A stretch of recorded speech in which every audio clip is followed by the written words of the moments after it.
We've covered the potential of clearly visualizing the destination. I now want to use the word potential to emphasize the potential of people, your community that you choose to surround you in your hunt. In this section, I invite you to consider different roles that different stakeholders can play, and then invite you to plot them on a stakeholder matrix that will become unique and completely personal to you.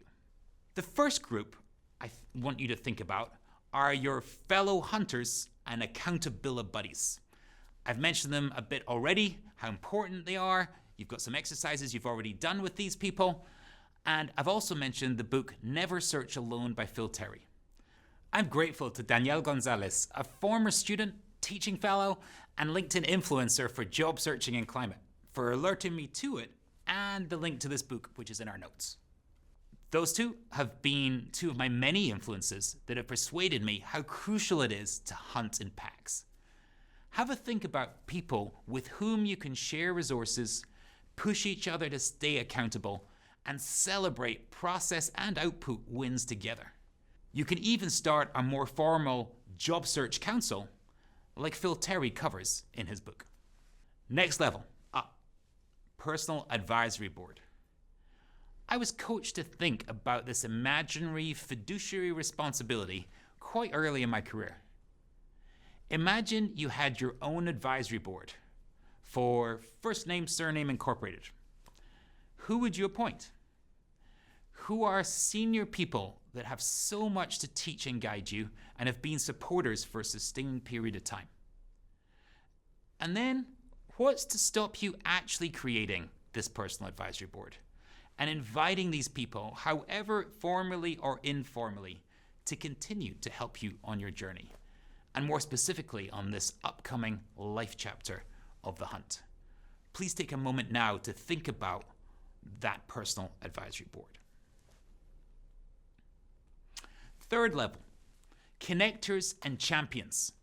They're the ones who advocate for you when you're not in the room. These are the folks who might say, you should talk to Sarah about that, or Ryan. They're amazing and they would love to help you. Some champions you may not even realize are doing this for you. That's why it's worth naming them now and nurturing these relationships intentionally. Fourth group to have a think about, and you're maybe already thinking about them, the hiring executives, the real opportunities. We'll come to these stakeholders more in Module 5, but these are very specific people in your search in the target organizations of your hunt.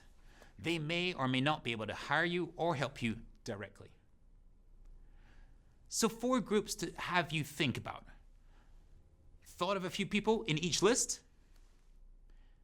Isn't it amazing how many people are actually or going to be involved in your hunt?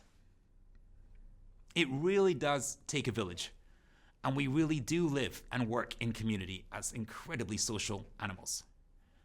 And nothing truly hard and worthwhile gets done alone. So now let's put all these people you've been thinking about and jotting down as I've been covering those categories together on one chart. In systems thinking and in leadership in general, the stakeholder matrix is a powerful tool for working out who can influence and encourage a particular outcome to take place. Whether it is saving the rainforest, the launch of a new product, or in your case now, the hunt for your next great role, that's the title, the axes of the 2x2 matrix are the same. On the y-axis, we plot influence with people above the x-axis more influential than you. Then the x-axis is the degree of support, with the right-hand side being more and more supportive and potential detractors on the left of the y-axis. So plot your fellow hunters and accountability buddies on the stakeholder matrix for your hunt. Plot your advisory board members. I hope they're all in the top right quadrant to varying degrees. Plot your connectors and champions, and plot those hiring executives. Then maybe add another few stakeholders that might be useful and pop to mind as I suggest the subcategories. Do you have any truth tellers? Those whose feedback you've always found valuable, even if it's sometimes or often hard to hear. These people give feedback with care and honesty. They might be other senior stakeholders outside your personal advisory board, but please don't be afraid to add them to your matrix. And you might have thought of other peers beyond your fellow hunters group. They may not be as directly related to your hunt, nor might they be as resolutely positive. But you thought of them now as I describe this type of stakeholder in your job search. Please put them in. And don't forget your fans or supporters. These are the people who will cheer you on, especially through hard times. They might be family, lifelong friends, or cherished former teammates. Think about people who have always been in your corner.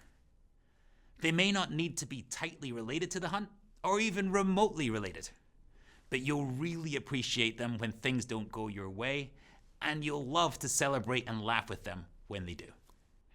Now, where are all the dots on the graph?